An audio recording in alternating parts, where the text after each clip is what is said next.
The Premier League returned on Wednesday night. I want to say with a bang, but more like with a whimper. As Des Corkill put it, a damp squib. But still, a lot to talk about, and we're going to do it on this show for you. You can get in touch, follow us on social media. It's BFM Football on Instagram and on Facebook as well. Let me first introduce the guys. They're a good lot, they are. First up, Bob Holmes. Hi, Bob. There. Good to be back, just as the season's back. Yes, indeed. And hello to Craig Marias as well. Hi, Craig. Feels like an age since we played a football match in the EPL. And I'm just glad to be back and doing the show with you guys. You and everybody else. And finally, Keeshnan. Hello, Keesh. Guys, it's an absolute pleasure doing this again. There was a moment last night during the Sheffield United Aston Villa game when I wasn't even watching the match. Just hearing the noise and the commentary just made me feel at home all over again. Do you know what really got me? The Match Day Live logo. Yes. Yes. I totally get what you mean, Ross. All right. But sorry, Ross. What did you think of the pre-match advert or the promo that they put out? I thought that was really good. It was very good. It was very good. But I don't know. The crowd noises aren't as good as the way the Germans do it. And even for me, TV angles and all that. Maybe I'm too used to the Bundesliga now, but that's what I thought. Anyway, so many talking points. We're going to preview match day 30 for you. First up, the two midweek games then. It started off with Aston Villa 0, Sheffield United 0. And right, the big talking point, Bob, out of this game is the fact that Nyland carried the ball over the goal line. The referee's watch didn't go. The technology didn't work. VAR were plugging the kettle on to make a cup of tea or something. It's a shambles. But actually, you can't blame VAR for this one. It was the Hawkeye that got it wrong. VAR, but yeah, remember this. VAR gets the blame even when it's not to blame. I mean, this is the reputation it has. It was Hawkeye, but you've got to cut them a bit of slack. This was the first mistake they've made in 9,000 incidents that they have ruled, and it's been perfect for 8,999, and they happen to get it wrong on this very day that the season comes back. I think that's called Sod's Law, isn't it? Craig, how is it that Nyland carried the ball at exactly the right spot? I think he must have covered the chip and you know what I mean? Like the infrared light didn't hit him. The 9 cameras concentrated on the game didn't catch it. It's baffling, really. I mean, like Bob said, 9,000 games, we've never seen anything close to something like this. But with our naked eye, we saw it, right? We just went, that's a goal. I mean, you had a hint of it, and then it's straight away you're like, well, I mean, if the referee hasn't blown for it, we're so accustomed to seeing it that, when the referee looks at his watch and it goes off and he gives the goal or he doesn't give the goal, we trust that as, is the gospel truth. But I mean, in this case, it was just so rare. And the funny thing about it is, I mean, some people are putting it down to a Nyland error and everything. It was actually Keenan Davis that actually bundled him over the line. I mean, yes, it was a bit of a fumble when he caught it, but if you actually look at it, it was Keenan Davis who was coming in and he kind of bounced off of him, and that's what took it behind the goal line and into the side netting. Yeah. But I mean, we just can't be having mistakes like that at this kind of level, to be honest, especially with the technology that's available. Absolutely. Keesh, sticking with goalkeepers, Dean Henderson extended his contract with Sheffield United on loan from Man United until the end of the season. And we saw how useful the 23-year-old was for Sheffield United. He's been a beacon of consistency throughout the entire season. And it's really good to see him not lose any of that momentum even after the three months break. He was absolutely brilliant for the duration of the game, made countless important saves. I just want to touch back a little bit about what Bob said, the fact that VAR is still getting all the hate even though the fault in this particular situation was due to Hawkeye's system error. But I think the criticism of VAR in the context of this game was more about the fact that, okay, in the case that Hawkeye fails, you've got 4 officials sitting in the VAR room. You've got cameras all focusing multiple angles on the goal, right? Bearing in mind, VAR is there in the first place to mitigate mistakes from referees. But you should also be prepared for mistakes from other forms of technology, including Hawkeye. So if Hawkeye fails at a game of this level, the expectation then falls on VAR to be able to pick that up and point that out to the referee with some form of indication that, hey, we need to have a look at that incident again. Because someone rightly pointed out on Twitter, if Aston Villa stay up by virtue of a single point, or if Sheffield United miss out on a Champions League spot by virtue of a single point, that mistake is absolutely disastrous. Yeah, well, Sheffield United have previous in this, Bob, haven't they? Yes, they certainly do. And there's already talk of legal action if this were to happen. I mean, can you imagine such a thing? I mean, it's the worst case scenario, isn't it? Absolutely ridiculous. We've slammed VAR in the past, blameless on this occasion, but why wasn't it able to overrule that failure? Surely that is what it's there for. Agreed. And they were all sitting there looking at it. The referee probably saw it with his own eyes that it was over the line. It was so clear. And yet he couldn't give it because of a technicality. How ridiculous is that? 0-0 draw keeps Sheffield in the hunt. A win could have propelled Villa out of the bottom 3. I mean, we were all talking on our WhatsApp chat group during the game, and we said Jack Grealish is the hardest working player, Villa's best defender, midfielder, attacker. From what you've seen, Keesh, do you think Villa can stay up? This is the only reason I have any faith in Villa's ability to stay up. You take Grealish out of the equation, I think it's going to be really, really difficult. Even at this point with Grealish, it looked at certain points last night that it almost felt like a single-man team where he was just carrying the weight of the entire team. I think what's more frustrating about this Villa side is that they really, really just lack variety up front. You know, like so much of trust was placed on all these names that were brought in the transfer window over the summer, but I don't think any of them have translated into constant impact. You look at the sort of impact that some of the players that were on loan at Villa had in the Championship last season. They're missing that. They made wholesale changes to their squad. I mean, obviously they had to, because a lot of these players went back to their parent clubs, but it hasn't really boded well. That's not to say that I don't think the squad has a lot of talented players. I'm a big fan of names like McGinn. I love Tyrone Mings. I think it's just a matter of them finding their feet. And at the moment, they're struggling to do it. You take Grealish out of the equation, it's a subpar squad, honestly. Okay, well, sorry, Craig. Yeah. I mean, it's a club that spent 100 million. 100 million plus coming out of the Championship. And the bare minimum, when you spend that kind of money, would be to stay in the Premier League. Now, we're not expecting miracles. I think, what we're witnessing with Sheffield United is extremely rare. And credit to Chris Wilder and his team and how they've performed throughout the season. But, I mean, the bare minimum should be, for that kind of money, you're in a, lower than you should be in about 14th, 15th position in the league. Yes, you're flirting above the relegation battle, but, you don't come into the final few games of the season and, you're desperate for every point. Now, in terms of Villa's, safety and looking at the game last night, I just feel that, Jack Grealish obviously is a talisman. They expect him to do everything.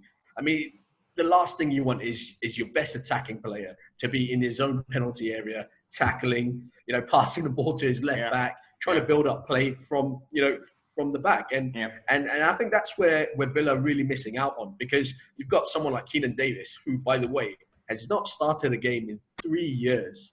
In 3 years, he's not started a game of football, and you throw him into such an important fixture. I mean, Villa's run till the end of the season isn't great. They've still got a lot of tough games to come. And I thought this, if they had any chance of surviving, this was a 3-pointer. And I thought it was, Samata, just came in the transfer window. I think he's done all right. He's grabbed a couple of goals here and there.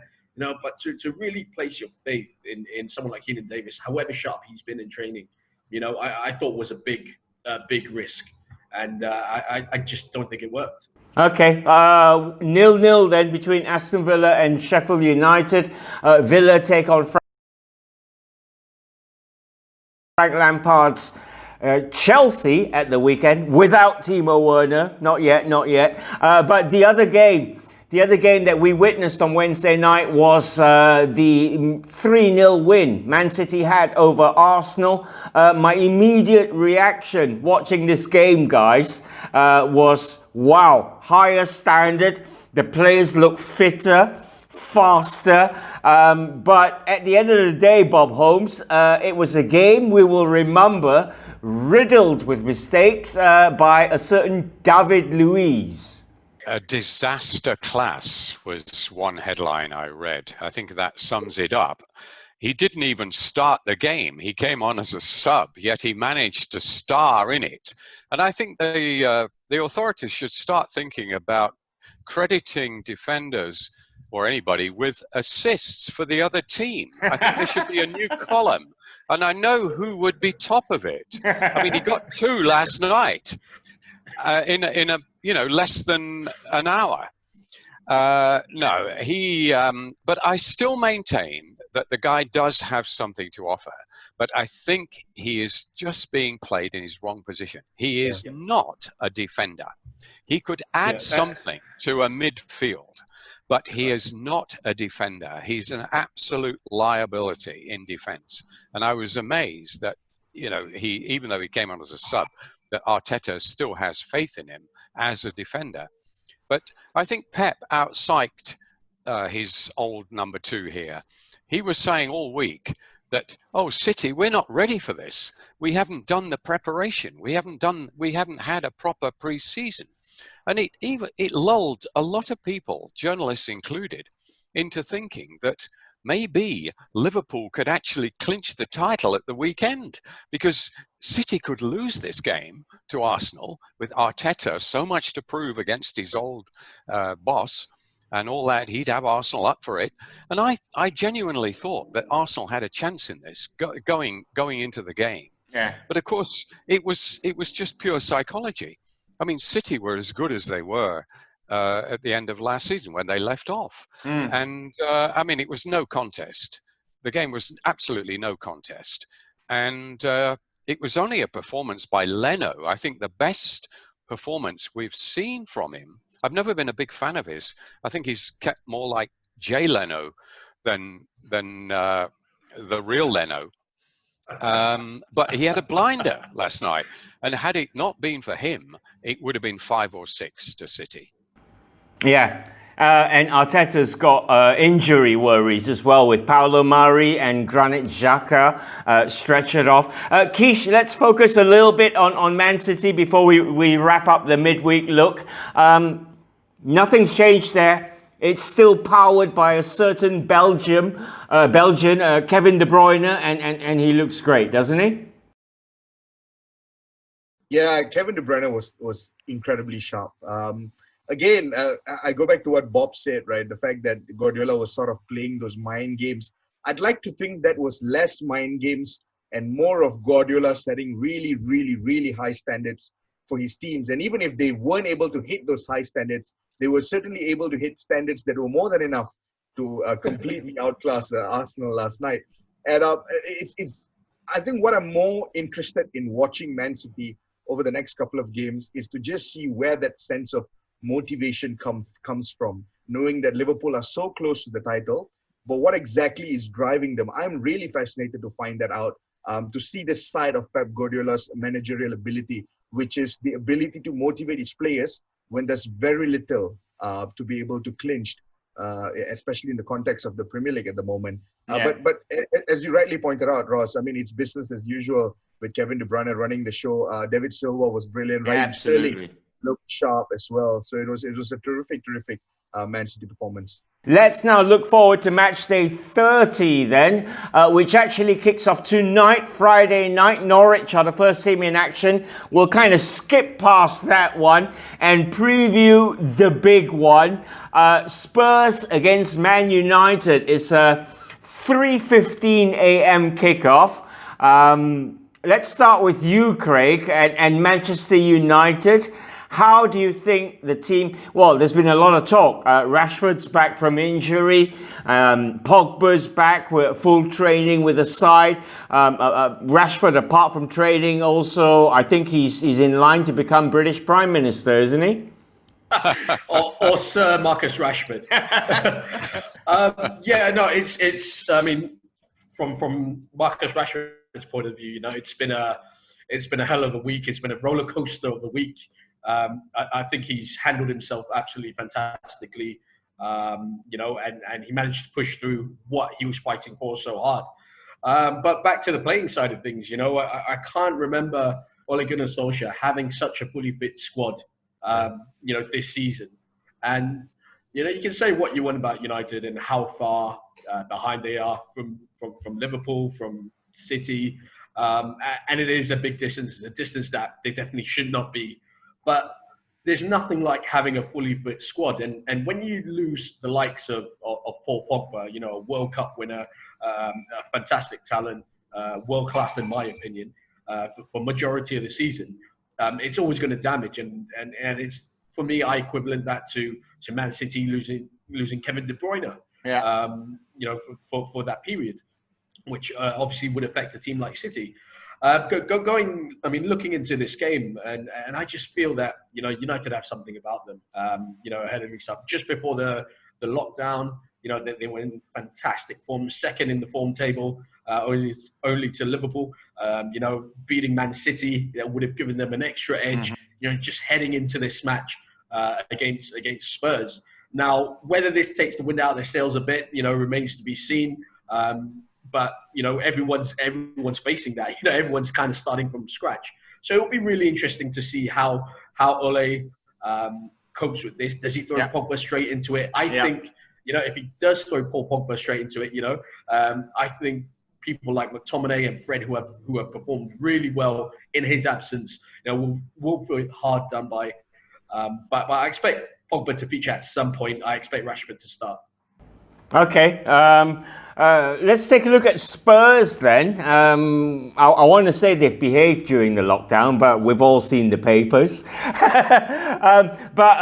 What Jose Mourinho has is a fully fit squad. Harry Kane is back, Bob. He's challenging. Son Heung-min is back. He's firing. They've got Bergwijn. They've got Lamela. They've got Lucas Moura. That's a lot of pace that could trouble anybody. A lot of talent too up front. Yes, it doesn't look too bad, does it? But let's not forget, Spurs were having a pretty poor season. They failed miserably in the Champions League, and they're sort of hanging on for a place in next season's Champions League. They haven't played with any discernible pattern. They haven't looked like a Mourinho team. They haven't been solid in defense. He usually brings that to the table, but he hasn't even brought that.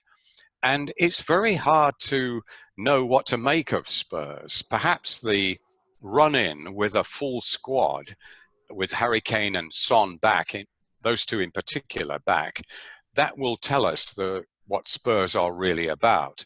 But it's been a very inconclusive and frustrating season for Spurs fans.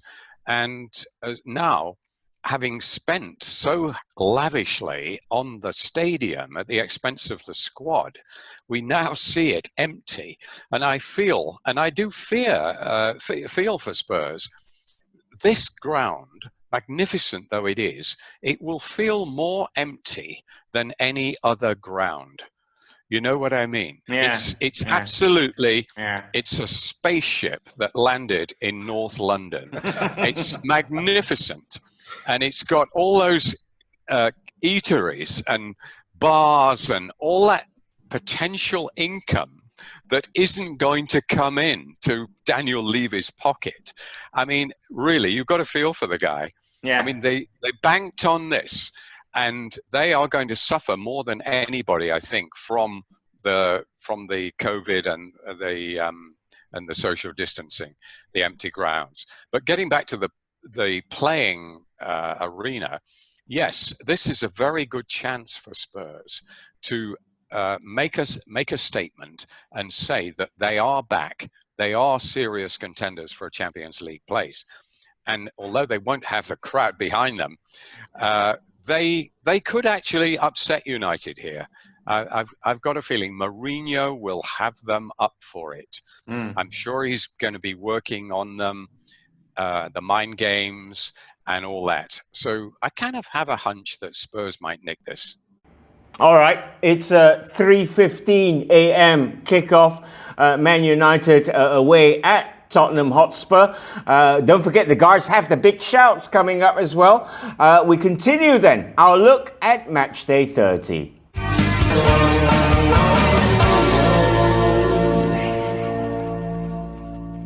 Okay then, Watford versus Leicester City is the early Saturday evening game, 7:30 p.m. kickoff. Leicester, before the break, well, they've been having a great season, chasing down a Champions League spot. I'm going to come to you first, Craig.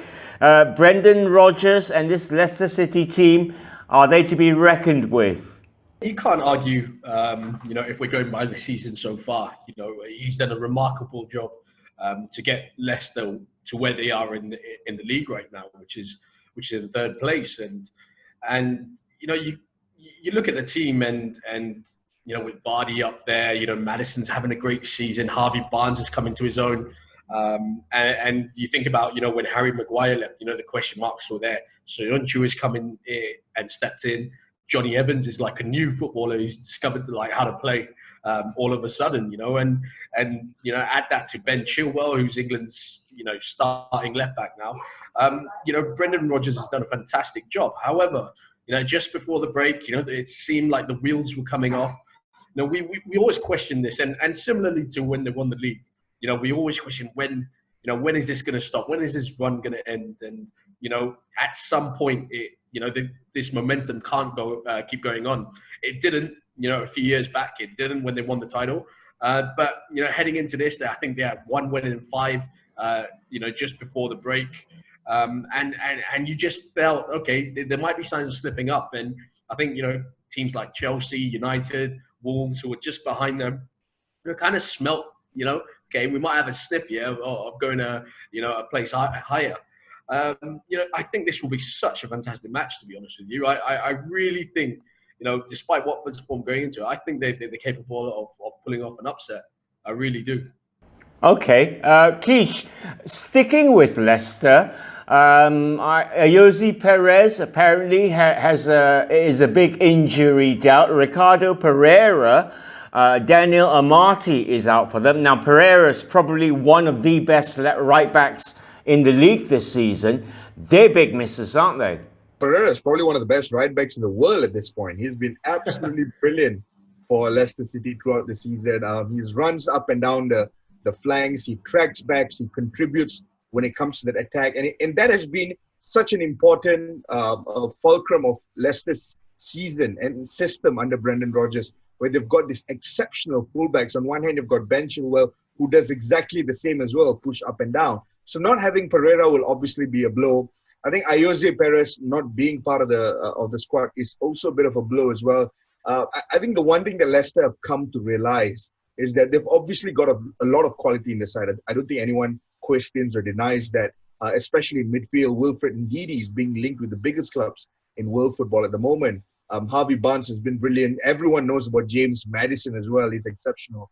But I think they just don't have an alternative to Jamie Vardy. The backups are your Iheanachos, your Jose Perez, but are they quite at the level of Jamie Vardy? Because when Vardy is on song, Leicester just completely run riot. But obviously the biggest sides in the Premier League, even in world football, they've got multiple world-class options up front. When one sort of goes off the song a little bit, they have alternate options that can just step in and make things work. I think that's one thing that Leicester are sort of lacking in order to just have that consistency throughout the duration of the season. But otherwise, I agree with Craig. I think it's been a great season for them.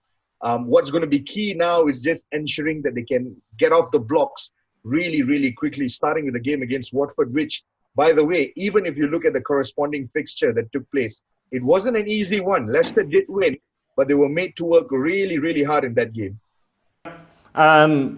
All right, Bob, let's take a look at Watford. Under Nigel Pearson, they've shown fight, and maybe they might survive? Question mark, question mark. Absolutely. This is the Nigel Pearson derby, isn't it? Yeah. He built the Leicester team that won the title in 2016 and didn't get enough credit for doing so. I mean, he wasn't there at the end, as we all know, but he seemed to be a bit of a forgotten man.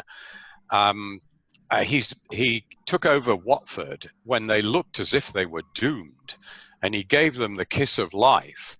And then they went on an amazing run, and then they faltered a bit. They had a few injuries, and it's 50-50 now, I think, whether they stay up. And unfortunately for them, Dialofu is injured. Yeah. I think he's their talisman. If he's massive. Not 100%, I mean, he's a part-time talisman, if you know what I mean. He's great on his day. When he's in the mood. He does have days. Yeah, he does have his days when you don't notice that he's on the field. But on his day, he's as good as anybody, and that's why Barcelona took him back, didn't they?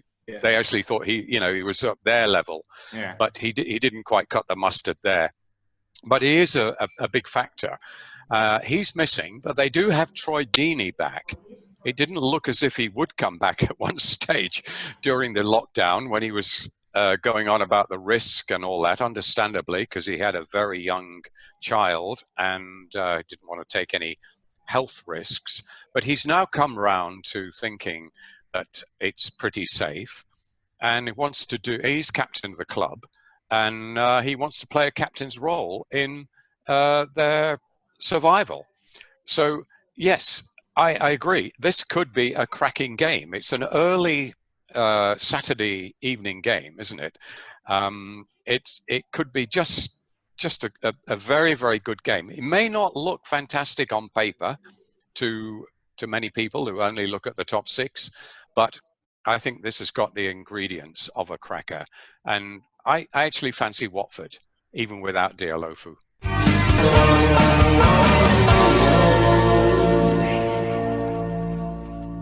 Let's turn our attentions to the Merseyside derby happening in the wee hours of Monday. It's a 2 a.m. kickoff.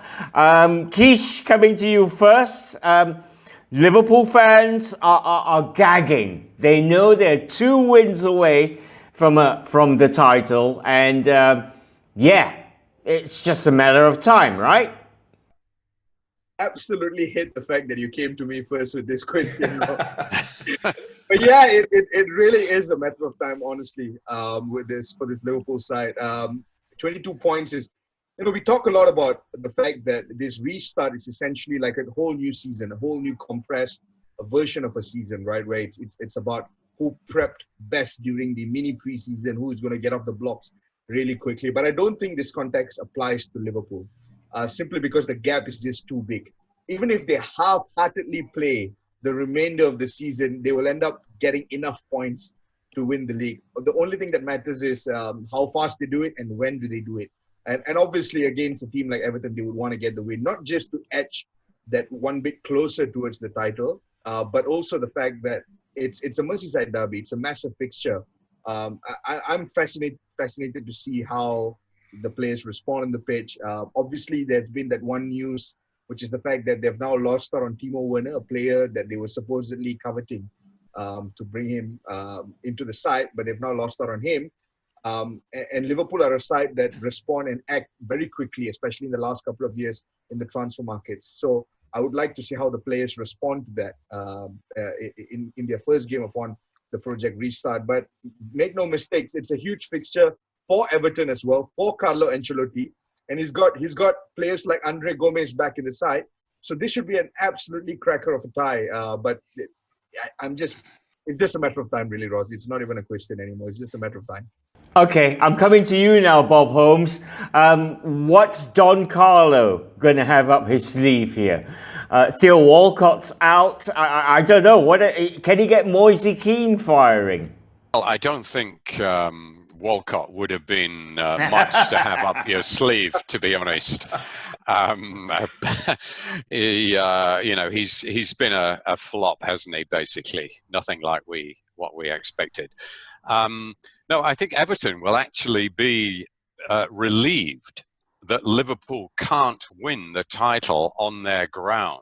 I think had Man City lost last night, the other night, there would have been that possibility of Liverpool actually clinching the title there with a win. That can't happen now, although it's only probably going to be delayed a few days. I mean, it is a Merseyside derby, but a unique one. And I think the crowd have always played a massive part. And I think this is one of the games that will actually suffer or is in danger of suffering from the absence of a crowd. Yeah. I really think so. I mean, we've seen it in a couple of the German games. Borussia Dortmund and Bayern, for example, minus 80,000 people. And I think this may not quite have the atmosphere, certainly won't have the atmosphere. It probably won't have the high standard of play. But I think Jurgen Klopp is the kind of manager that will have the team ready. And there don't appear to be any serious injury problems. And I think he'll have Liverpool up for this. And if they win this, they only have to beat Crystal Palace in midweek. So I would say Liverpool definitely to win this one. I don't think Carlo Ancelotti can do much about it, quite frankly. Liverpool are an absolute ocean apart from Everton, as we saw earlier in the season. Remember the FA Cup tie with a young squad. Yeah, they still managed to beat Everton. Absolutely. So I think with their first team out firing and the championship within their grasp, I can't see any other winner than Liverpool for this. All right, well, that one's a 2 a.m. kickoff. Some of the other fixtures then, on Friday night, the first game is a 1 a.m. Kickoff between Norwich City and Southampton. Then you got Spurs, Man United. Brighton are playing Arsenal 10 p.m. on Sunday. Aston Villa against Chelsea. We didn't really get a chance to talk about Chelsea on this show. We will in future. Merseyside derbies on Sunday. Man City play Burnley. 3 a.m. Monday. Now then, time to get predictions from the chaps. So...